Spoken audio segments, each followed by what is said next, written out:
आज 23 जानेवारी रोजी हिंदू हृदय सम्राट शिवसेना प्रमुख बाळासाहेब ठाकरे यांची जयंती असून यंदा त्यांच्या जन्मशताब्दी वर्षाला अधिकृत सुरुवात झाली आहे. या ऐतिहासिक दिवसानिमित्त देशाचे पंतप्रधान नरेंद्र मोदी आणि महाराष्ट्र नवनिर्माण सेनेचे अध्यक्ष राज ठाकरे यांनी स्वतंत्रपणे सोशल मीडियावर पोस्ट शेअर करत बाळासाहेब ठाकरे यांना भावपूर्ण आदरांजली वाहिली आहे. दोन्ही नेत्यांच्या या संदेशांमधून बाळासाहेबांच्या व्यक्तिमत्वाचा, विचारांचा आणि त्यांच्या प्रभावाचा व्यापक गौरव करण्यात आला आहे. पंतप्रधान नरेंद्र मोदी यांनी मराठीतून केलेल्या पोस्टमध्ये बाळासाहेब ठाकरे यांच्या कार्याचा आणि महाराष्ट्राच्या सामाजिक-राजकीय जीवनावर पडलेल्या प्रभावाचा विशेष उल्लेख केला आहे. महाराष्ट्राच्या सामाजिक आणि राजकीय परिदृश्यावर खोलवर प्रभाव टाकणाऱ्या दिवंगत बाळासाहेब ठाकरे यांच्या जन्मशताब्दीनिमित्त त्या दिग्गज व्यक्तिमत्वाला भावपूर्ण आदरांजली अर्पण करतो, असे मोदी यांनी म्हटले आहे. तीक्ष्ण बुद्धिमत्ता, प्रभावी वक्तृत्व आणि ठाम विचारसरणीमुळे बाळासाहेबांनी जनतेशी एक अनोखे नाते निर्माण केले होते, असेही त्यांनी नमूद केले. राजकारणासोबतच संस्कृती, साहित्य आणि पत्रकारितेतील त्यांची आवड तसेच व्यंगचित्रकार म्हणून समाजावर केलेले निर्भय भाष्य हे बाळासाहेबांच्या बहुआयामी व्यक्तिमत्वाचे दर्शन घडवते, असे सांगत महाराष्ट्राच्या प्रगतीसाठी त्यांच्या दृष्टिकोनातून प्रेरणा घेऊन पुढे जाण्याचा संकल्पही पंतप्रधानांनी व्यक्त केला. दरम्यान बाळासाहेब ठाकरे यांच्या 100व्या जयंतीनिमित्त राज्यभरात विविध कार्यक्रमांचे आयोजन करण्यात आले आहे. ठाकरे गटाचे प्रमुख उद्धव ठाकरे यांनी कुटुंबियांसह मुंबईतील रिगल सिनेमासमोरील बाळासाहेब ठाकरे यांच्या पुतळ्याला अभिवादन केले. यावेळी आदित्य ठाकरे यांच्यासह शिवसेनेचे अनेक वरिष्ठ नेते उपस्थित होते. 23 जानेवारी 1926 रोजी पुण्यात जन्मलेल्या बाळासाहेब ठाकरे यांची जन्मशताब्दी तमाम शिवसैनिकांसाठी विशेष महत्त्वाची मानली जात आहे.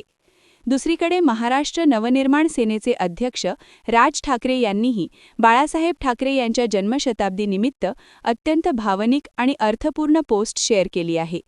इतिहासात अनेकांच्या जन्मशताब्द्या साजऱ्या झाल्या आहेत आणि होतीलही, मात्र एखादी व्यक्ती हयात नसतानाही लोकांच्या स्मरणात जिवंत राहणे आणि आजही एखाद्या प्रांताच्या राजकारणाला व समाजकारणाला दिशा देणे हे अत्यंत दुर्मिळ आहे, असे राज ठाकरे यांनी नमूद केले.